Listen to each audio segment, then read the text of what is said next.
का क्या है। बहुत बड़ी चीज है, बहुत बड़ी चीज है। और कोई 10-20 नहीं बनने वाले पूरे उत्तराखंड में, सिर्फ कोई है, एक ऋषिकेश में और एक में।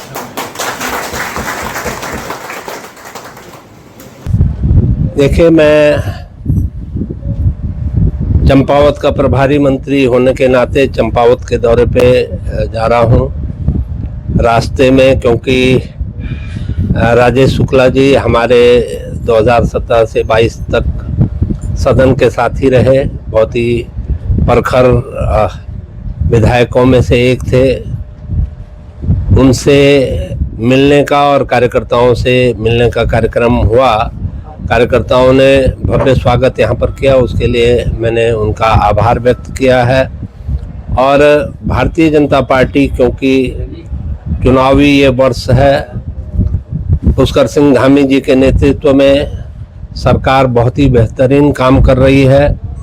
मैंने अपेक्षा रखी है अपने कार्यकर्ताओं से कि वो प्रदेश सरकार और केंद्र सरकार के उन कार्यक्रमों को, जो कि गरीबों के लिए, जो मजलूम हैं उनके लिए, जो समाज के निचले तबके में हैं उनके लिए, जो भी कार्यक्रम सरकार चला रही है उन योजनाओं को उन तक लेकर के जाएं, ताकि अधिक से अधिक लाभ जो है योजनाओं का, जो हमारे लाभार्थी हैं उनको मिल सके।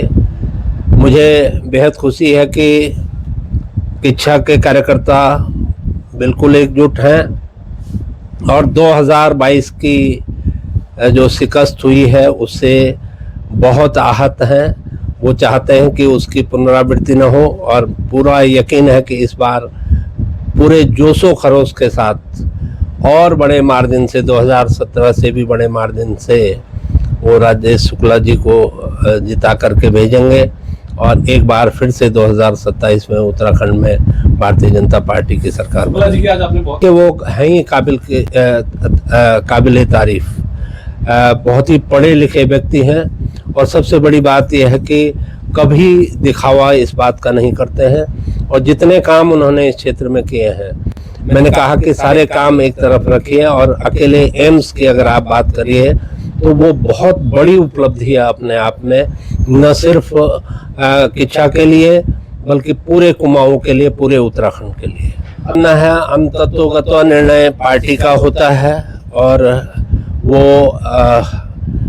एट द 11th आवर ही निर्णय लिए जाते हैं टिकट के, लेकिन अमूमन ये परंपरा रही है, क्योंकि राजेश शुक्ला जी इस क्षेत्र से 2 बार जो है नुमाइंदगी कर चुके हैं। उनका कार्यकाल बहुत ही शानदार रहा है, और सबसे बड़ी बात, चुनाव हारने के बाद भी उनकी गतिविधियों में किसी तरह की कोई अंतर मुझे दिखाई नहीं देता। बल्कि मैं देखता हूँ जब भी मैं विधानसभा में होता हूँ या सचिवालय में होता हूँ, भले ही कोई सिटिंग विधायक मुझे मिले या न मिले, राजेश शुक्ला जी हर बार मुझे कोई ना कोई फाइल दौड़ाते हुए नजर आते हैं। तो मुझे लगता है कि जो व्यक्ति इस तरह से काम कर रहा है, हालांकि कई तरह की सर्वे करेगी पार्टी, लेकिन जो व्यक्ति जो दिख रहा है सबके सामने है, मुझे नहीं लगता है कि पार्टी कोई अदरवाइज कोई निर्णय लेगी।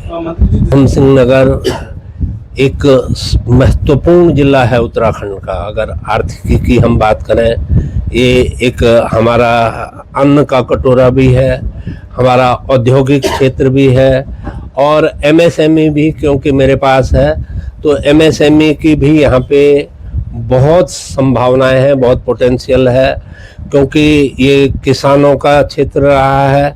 यहाँ पे डेयरी की संभावनाएं जो हैं, डेयरी उद्योग की जो है असीम संभावनाएं हैं, उसकी ज़रूरत भी है उत्तराखंड में। आए दिन मैं देखता हूँ कि कई गाड़ियाँ दूसरे प्रदेशों से मिल्क प्रोडक्ट लेकर के उत्तराखंड में आती हैं। तो मैं चाहता हूँ कि सरकार ने बहुत सारी नीतियाँ बनाई हैं अपने पशुपालकों के लिए।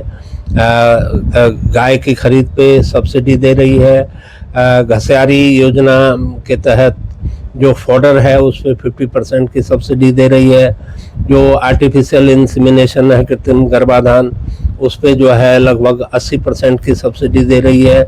और महिला समूहों को, जो हमारे सेल्फ हेल्प ग्रुप हैं, उनको प्रोत्साहन दे करके हमारी जो प्रधानमंत्री नरेंद्र मोदी जी का ध्येय वाक्य है कि हमने अपनी बहनों को जो है लखपति दीदी बनाना है, उस पर हम काम कर रहे हैं, हमारी सरकार काम कर रही है। और आपको ये बताते हुए मुझे अच्छा लग रहा है कि बीते साल में भी हमने अपने लक्ष्य से ज़्यादा परफॉर्म किया है और इस साल में भी जो हमारा लक्ष्य है उसको आसानी से हम पार कर लेंगे, नए कीर्तिमान बनाएंगे।